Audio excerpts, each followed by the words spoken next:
যুবক, তোমার গান না শুনলে ঘুম আসে না। কাকা, আপনার গান না শুনলে অটো চলে না। চাচা, আপনার গান না শুনলে অটো চলে না। চাচি, আপনার গান না শুনলে দুঃখ ভোলে না। বোন, গান না শুনলে তোমার হৃদয় আনন্দিত হয় না। আপনার জন্য আমার বিল্ডিংটা ভেঙে পড়বে, বলে রাখি ছাড়বো না। আল্লাহ, তুমি আমার ভাইদেরকে হিদায়াত দাও ইয়া আল্লাহ, ছাড়বো না। এই যে ভূমিকম্প হলো আপনার গান বাজনা বাজানোর কারণে। মুহাম্মদ সাল্লাল্লাহু আলাইহি ওয়াসাল্লাম কি মিথ্যা কথা বলে? কারা কারা হাত তোলেন তো যে মুহাম্মদ সাল্লাল্লাহু আলাইহি ওয়াসাল্লাম জানে না, মুহাম্মদ সাল্লাল্লাহু আলাইহি ওয়াসাল্লাম জানে না, এরকম কারা কারা স্বীকার করে? আল্লাহ নবী বলেছে, যখন বাদ্যযন্ত্র বেড়ে যাবে, গায়িকারা সম্মুখে এসে নাচবে, তুমি অপেক্ষা করো, পাহাড়গুলো কেঁপে উঠবে, পৃথিবীটা নড়ে উঠবে। জালজালা, ইযা জুলজিলাতিল আরদু জিলজালাহা, যখন পৃথিবী প্রবল কম্পনে প্রকম্পিত হবে।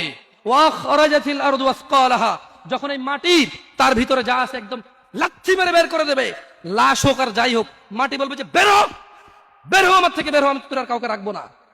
ওয়াকালাল ইনসান, মানুষ বলবে মালাহা, মালাহা, পৃথিবীটা কি হলো, এই মাটির কি হলো, কেন সে কবরগুলো লাশগুলো বের করে দিচ্ছে, কেন সে স্বর্ণ মতি হীরা মানিক্য বের করে দিচ্ছে, মালাহা, এর কি হলো, কেন পাহাড় নড়ে উঠছে, কেন পাহাড় ভেঙে চূর্ণ বিচূর্ণ হয়ে যাচ্ছে।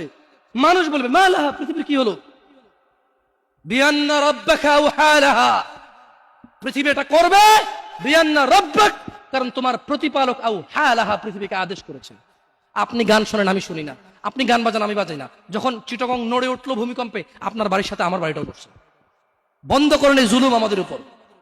আল্লাহর দিকে তাকিয়ে বন্ধ করেন, আল্লাহর দিকে তাকিয়ে বন্ধ করেন। আপনার বাড়িটা যদি ভেঙে ফেলার তো ইচ্ছা, বুলডোজার ভেঙে ফেলেন, কেউ ধরবে?